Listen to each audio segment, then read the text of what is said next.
Hi lovely audience. So today I am going to talk about the consultation session, that how does it look like. So this video is going to be useful for people who are new for the therapy session and who doesn't know that what exactly happens in a consultation session, and it is going to be an educated video for those who are very new to becoming a psychologist or a therapist or even the counselor. So it is going to be very useful for all of you. I have a patient waiting outside and I have given them the consent form. So what is a consent form? It is just terms and conditions that there is an agreement that the patient has to sign that form for proceeding further.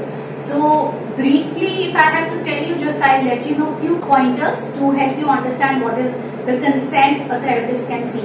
So it is mainly regarding the confidentiality. Also, the another thing is if they happen to miss their session. So it's important for any patient to understand the repercussions. So if they know it in advance, so there is a savior of time and their money. So this is what is a consent form. Moving further, I have my patient waiting outside. Let's go and welcome them, and then I'll let you know the further procedure. So let's welcome the patient who is the participant today for this such a educated video. So let's go.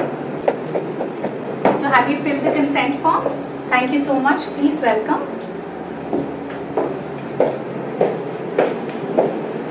Have a seat, please. Yeah. So I have this consent form, and now moving further, I have my patient here. I have to start or begin with asking a question that what brings them here. Also, I need to seek consent from them so that I can make my notes. So until the client is not comfortable for me to be making notes, I have to help them to understand that this is the important part. Alright? So I am going to ask the questions and you watch out that how it goes. So what brings you here?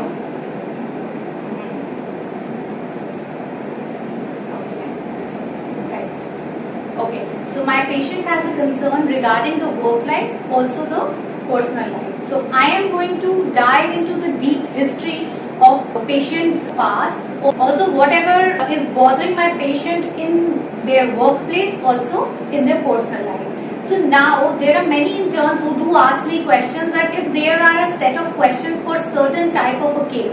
So I want to tell you that there are no set of questions. It's always very instant that you have to ask. It's very impromptu that whatever the question you have to ask, that will come with the experience, you will learn even more. I have these two important things from a patient's life, that they have the issues related to work and personal life. So now I'm going to start with the work life, and maybe I'm going to ask questions for your understanding. Maybe I'll go with how many jobs you have changed. Is this your first job, or this has happened in the past, and things like that eventually will help me to understand that problem recently developed or that has been happening from a very long time. If number of times this is the situation in all the other jobs a person has done in the past, or if it is happening just for this time. So there has to be some valid reason for why the person is feeling the way they are feeling, right? Not only that, it's important for me to have an understanding that from how long they are in this particular situation. So once I have the understanding of that, I can move further. And then I can focus on the another point that my patient has shared is about personal life. In that also, I have to focus on asking number of questions that in personal life, what are they facing? If the person is married, if the person is unmarried, if there is a family issue, or relating to all the things which the person is uncomfortable about, and from how long the person is dealing this particular situation. So I'll go check out more from my patient that what is the trouble and from how long are they experiencing all of these things. So this is how we do a consultation session, and questions are asked very, very impromptu, and it's not any well-defined number of questions or set of questions that we have. I will ask the questions in such a way so that I can have the entire history of them and can make a good plan for intervention. And now moving further, once I have all the signs and symptoms recorded, all the things that is with me, I have to proceed further with the next step. After the consultation, the next stage is assessment. Now I have to assess my patient, and that will help me to make a diagnosis. So audience, why assessment is important? Because that will help me to verify that what is the intensity of their emotional health condition. So once I have the diagnosis done, I'll share the intervention plan with my patient, and that's when we can go ahead with the treatment. So now the intervention plan is a plan where I will be telling my patient that what approaches I am going to use in their particular kind of a case, also what are the duration of session hours, therapeutic sessions.